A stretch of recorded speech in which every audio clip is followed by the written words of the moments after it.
Yes, thank you so much for that interview.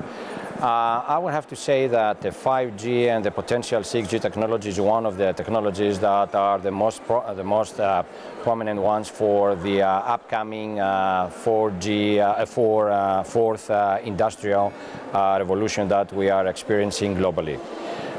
Important is that for all the automation, all the business, all the AI, all the digitization that we are planning around the globe, in Europe and in Balkans, it's very important to have the proper network infrastructure. Because if we don't have the proper network infrastructure, which is like the neural network, right? I mean, we can't be able to support all those big data analytics that have to be uploaded into servers, and they will have to lead into the AI algorithms that will take care of the intelligence of the data as well as of the service.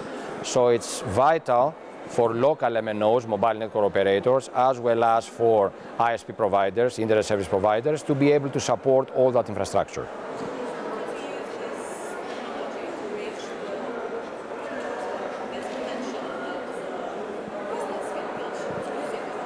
Yes.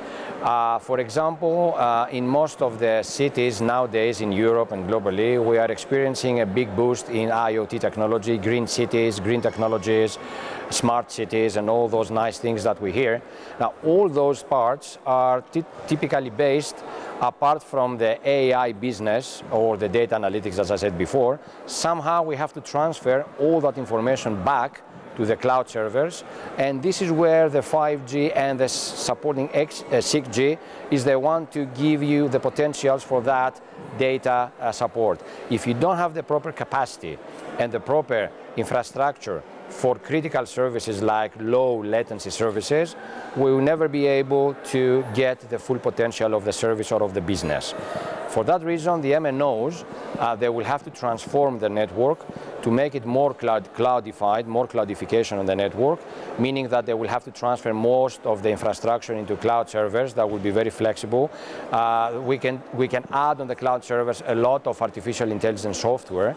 And on top of that, on the radio part, which is another vital story out of the networking, we need to build enough capacity, enough densification, very high number of nodes, radio nodes with a millimeter wave frequency, the radio frequency which goes up to 25, 24 or 38, 39 giga, in order to be able to provide all the capacity requested for such an expansion.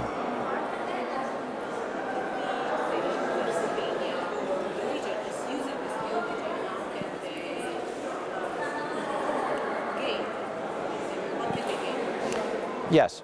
For example, Albania, as any other country in the Balkans, and of course in Europe, okay, we try to expand as much as possible on the digitization. Now, services like banking, web banking, like e-banking, like e-security, like all those e-functions that we are relying on our technology nowadays, and we try, of course, to get the full potential, as you mentioned before.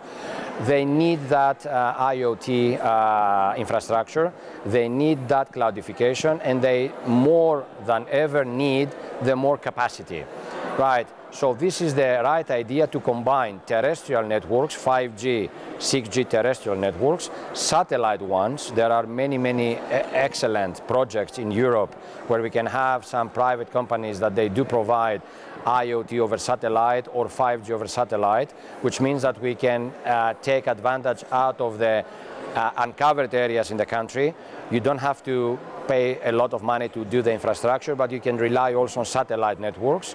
And the other part is, of course, for security and for digitization in local communities, we can build also private networks, private 5G, private 6G networks. That's a very promising technology, which is evolving the latest, I don't know, 5-6 years.